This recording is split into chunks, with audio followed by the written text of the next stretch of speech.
सास का घूंघट पार्ट 2। पिछले अंक में हमने देखा कि देविका अपने ससुराल में हर गलत बात का विरोध करती, तो उसकी वजह से देविका पर उसके ससुराल वाले बहुत अत्याचार करने लगे।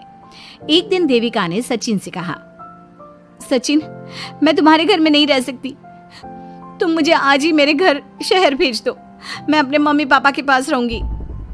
क्यों देविका, तुम शहर क्यों जाना चाहती हो? यहाँ तुम्हें किस बात की परेशानी है? किस बात की परेशानी नहीं है सचिन, तुम्हारे घर के आदमी औरतों के साथ जानवरों जैसा व्यवहार करते हैं, मैं ऐसे माहौल में नहीं रह सकती। देखो देविका, तुम्हें यहीं रहना होगा। तुम्हारी शादी मुझसे हो गई है, अब मैं तुम्हारा पति हूँ और यही तुम्हारा घर है। अच्छा, तो तुम्हें याद है कि मैं तुम्हारी पत्नी हूँ? जब तुम्हारे पिताजी और चाचा जी मुझे एक एक हफ्ते के लिए कमरे में बंद कर देते हैं, तब तुम्हें क्यों याद नहीं आता कि जो औरत कमरे में बंद है वो तुम्हारी पत्नी है? जब तुम्हारे जीजाजी और भाई मुझसे बदतमीजी से बात करते हैं, मुझे खाने के लिए कुछ नहीं देते, तब भी तुम्हें याद नहीं आता कि मैं तुम्हारी पत्नी हूँ? देखो देविका, तुम बेकार की बातें मत करो। तुम यहाँ ढंग से रहोगी, सबकी बात मानोगी, तो कोई तुम्हें कुछ नहीं कहेगा। इस तरह जानवर की तरह रहना, ढंग से रहना है तो सॉरी सचिन, मैं नहीं रह सकती, मैं आज ही अपने घर जाऊंगी। ये बोलकर देविका अपना सामान पैक कर लेती है और घर से जाने लगती है। सचिन भी उसके पीछे पीछे चलता है और उसे समझाने की कोशिश करता है। जब ये सब जोगिंदर ने देखा तो बोल पड़ा, बहू, यह सब क्या हो रहा है? कहाँ जा रही हो? सचिन, बताओ अपने पिताजी को कि कहाँ जा रही हूँ मैं। तुम्हें शर्म नहीं आती अपने पति का नाम लेते हुए? मैं अपने पति का नाम ले रही हूँ, इसमें आपको क्या परेशानी है? आपका नाम तो नहीं ले रही हूँ ना? देविका, ये किस तरह से बात कर रही हो तुम पिताजी से? जिस तरह से करनी चाहिए उस तरह से कर रही हूँ बात। इससे अच्छी तरह से मैं तुम्हारे घर के किसी भी आदमी से बात नहीं कर सकती। तीनों की बात सुनकर घर के बाकी लोग भी वहां आ जाते हैं। तभी जोगिंदर कहता है, हमारे घर की औरतें अपने मर्दों का नाम नहीं लेती। तुम्हारे शहर में होता होगा, लेकिन हमारे यहाँ पर ऐसा कुछ नहीं होता। बहू, सचिन तुम्हारा पति है, तुम उसका नाम मत लिया करो। तुम अपने पति का नाम लेने की जगह ए जी, ओ जी, सुनो जी कहा करो। पति ना परमेश्वर होता है। तो परमेश्वर का तो हम नाम लेते हैं। क्यों माँ जी, क्या आप अपने इष्ट देव का नाम नहीं लेती? माँ जी, ये सब इन पुरुषों के बनाए तौर तरीके हैं, औरतों को दबाने के लिए। ये बेशर्म लड़की ऐसा नहीं सुधरेगी। ये हमारे घर की औरतों को भड़का रही है। सचिन, तुम इसे चुप कराओगे या फिर मैं करूं? नहीं नहीं पिताजी, मैं अभी समझा देता हूँ। चलो देविका अंदर, और कितना तमाशा बनाओगी मेरा। सचिन, मैं अंदर नहीं बाहर जाऊंगी, अब मैं यहाँ नहीं रह सकती।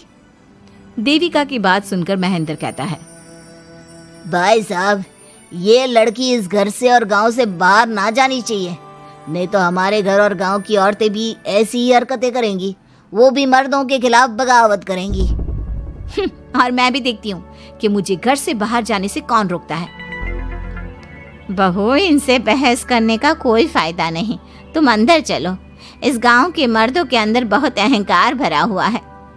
देविका किसी की बात नहीं सुनती और अपना सामान उठाकर घर से बाहर जाने लगती है।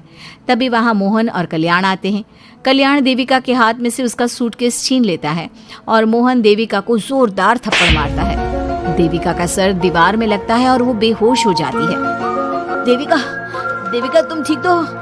भैया, आपकी हिम्मत कैसे हुई मेरी पत्नी पर हाथ उठाने की? सचिन, तुम जल्दी से देविका भाभी को अंदर कमरे में ले जाओ, मैं अभी वैद्य जी को लेकर आती हूँ। वीना जल्दी से वैद्य जी को लेकर आती है। वैद्य जी थोड़ी देर तक देविका की जांच करते हैं और कहते हैं, मुबारक हो आप सबको, आपकी बहू माँ बनने वाली है। अभी तो मैं आपको दवाई दे देता हूँ, लेकिन आगे इनके इलाज के लिए आपको दाई अम्मा को बुलाना होगा। ये बात सुनकर घर के सभी लोग खुश होते हैं। देविका को जब होश आता है, उसे ये बात पता चलती है तो वो बहुत खुश होती है। वो सबसे कहती है, मैं अपने बच्चे को यहाँ नहीं रख सकती। क्यों बहू, क्या हुआ? अब तुम ये सब बातें मत सोचो, तुम्हें आराम करना चाहिए। नहीं माँ जी, आप नहीं समझ रही। अगर मेरा बेटा हुआ तो इस घर के मर्दों की तरह अहंकारी और औरतों पर जुल्म करने वाला बनेगा, और अगर मेरी बेटी हुई तो वो जानवरों की तरह जुल्म सहने वाली बनेगी और दोनों ही अनपढ़ रहेंगी। देविका की बात सुनकर घर की सभी औरतों को पहली बार एहसास हुआ कि वो किस अंधकार वाले समाज में जी रही हैं। लेकिन फिर भी घर की सारी औरतें उसे ही समझाती हैं। बहू देखो, तुम्हारी बात सही है, लेकिन तुम इस हालत में सफर नहीं कर सकती। हाँ बहू, तुम यहीं रहो, अपना और अपने बच्चे का ख्याल रखो। देखो ना देविका भाभी, हमें बिल्कुल भी पढ़ना लिखना नहीं आता, अपना नाम भी नहीं लिख पाते, तो आप मुझे थोड़ा पढ़ा दीजिए ना। देविका, तुम्हारी बातें सुनकर पहली बार हमें एहसास हुआ है कि कैसे माहौल में हम जी रहे हैं। तुमने हमारे अंदर उम्मीद की नई रोशनी पैदा की है। यहाँ से मत जाओ तुम। देविका ने घर की औरतों की बात सुनी तो उसका दिल पसीज गया। उसने गांव में ही रहने का फैसला लिया। वो अपने घर की औरतों को रोज पढ़ाती, उन्हें अपने अधिकारों के बारे में, देश के बारे में बताती। इसी तरह कई दिन बीत गए और एक दिन सुजाता ने सचिन से कहा, सचिन, देविका की तबीयत ठीक नहीं, तुम जल्दी जाकर दाई अम्मा को बुला लाओ ना। भाभी, दाई अम्मा क्या कर लेंगी? आप किसी डॉक्टर को बुला लो, मेरी तबीयत ठीक नहीं है। देविका, गांव के लोग डॉक्टर पर भरोसा नहीं करते। दाई अम्मा बरसों से ये काम कर रही है, वो तुम्हें ठीक कर देगी। सचिन, तुम्हारे घर वाले अनपढ़ हैं, तुम तो पढ़े लिखे हो ना, देख नहीं रहे मेरी हालत क्या हो रही है। तभी तो बोल रहा हूँ, समय बर्बाद मत करो, मैं अभी आता हूँ। सचिन दाई अम्मा को बुलाकर ले आता है। दाई अम्मा घरेलू नुस्खों से देविका का इलाज तो कर देती है। कुछ समय के लिए उसकी हालत भी स्थिर हो जाती है, लेकिन वो पूरी तरह से ठीक नहीं होती। फिर देविका सचिन से कहती है, सचिन, मुझे समझ में नहीं आ रहा तुम मुझे डॉक्टर के पास क्यों नहीं ले जा रहे। मैं माँ बनने वाली हूँ और मुझे ये भी नहीं पता कि मेरा हेमोग्लोबिन कितना है। दाई अम्मा कर रही है ना तुम्हारा इलाज।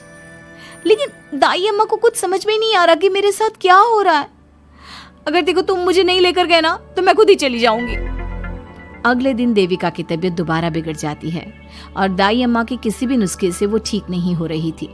देविका ने सारी हिम्मत जुटाई और वो अकेली ही डॉक्टर के पास जाने लगी। उसे देखकर मोहन कहता है, बहू, इस हालत में कहाँ जा रही हो? आप लोगों के भरोसे रही ना तो आप लोग मुझे मार ही डालोगे। डॉक्टर के पास जा रही हूँ मैं। बहू, तेरा दिमाग तो ठिकाने पर है। हमारे घर की औरतें मर्दों से इलाज नहीं कराती। हे भगवान, इन जाहिल लोगों को मैं कैसे समझाऊं? डॉक्टर औरतें भी होती हैं। बहू, तो हमें पागल मत बना, हमने तो कभी कोई महिला डॉक्टर नहीं देखी। तू झूठ बोलकर निकलना चाहती है ना? इस गांव की सरहद से आप लोग कभी बाहर नहीं गए ना, इसलिए आप लोगों को नहीं पता कि महिलाएं डॉक्टर के अलावा क्या क्या है। ए लड़की, तुझसे तमीज से बात कर रहे हैं तो तू ज्यादा हवा में मत उड़। बोला ना एक बार, चल अंदर जा। चाचा जी, मैं अंदर नहीं जाऊंगी, डॉक्टर के पास जाऊंगी। मेरा इलाज सिर्फ डॉक्टर ही कर सकता है। ये बोलकर देविका घर से निकल रही थी कि तभी जोगिंदर ने उसे कमरे में ले जाकर बेड पर जोर से धक्का दे दिया, जिसकी वजह से देविका के पेट में चोट लग गई और वो दर्द की वजह से जोर जोर से चिल्लाने लगी। ये देखकर घर की सारी औरतें देविका को संभालने लगी। देविका, हिम्मत रखो, सब ठीक हो जाएगा। देविका भाभी, आप ठीक हो ना? माँ, कुछ करिए ना, भाभी की तबीयत बहुत खराब हो रही है। लेकिन मैं क्या कर सकती हूँ? भाभी, कुछ तो करो, कहीं बहू को कुछ हो ना जाए। उधर जोगिंदर मेन गेट पर बड़ा सा ताला लगा देता है और कहता है, आज के बाद इस घर से कोई भी औरत बाहर नहीं निकलेगी। देविका का बच्चा भी इसी घर में होगा, ये जिंदा रहे या मर जाए। जोगिंदर की बात सुनकर सभी औरतें बाहर आती हैं। जब विमला को इस बात का एहसास हो जाता है कि जोगिंदर देविका को डॉक्टर के पास किसी कीमत पर नहीं जाने देगा, तब विमला पहली बार अपना घूंघट उठाकर तेज आवाज में कहती है, मैं भी देखती हूँ देविका को डॉक्टर के पास जाने से कौन रोकता है। आज देविका डॉक्टर के पास जाकर रहेगी। देविका की सास का घूंघट आखिरकार उतर ही गया। घर के आदमियों ने पहली बार विमला का ये रूप देखा था और उसकी तेज आवाज पहली बार सुनी थी। क्या विमला अपनी बहू की जान बचा पाएगी या जोगिंदर अपनी पत्नी की आवाज भी दबा देगा? ये जानने के लिए हमारे अगले एपिसोड का इंतजार कीजिए और हमें कमेंट में ये भी बताइए कि घर की औरतों को आगे क्या कदम उठाना चाहिए।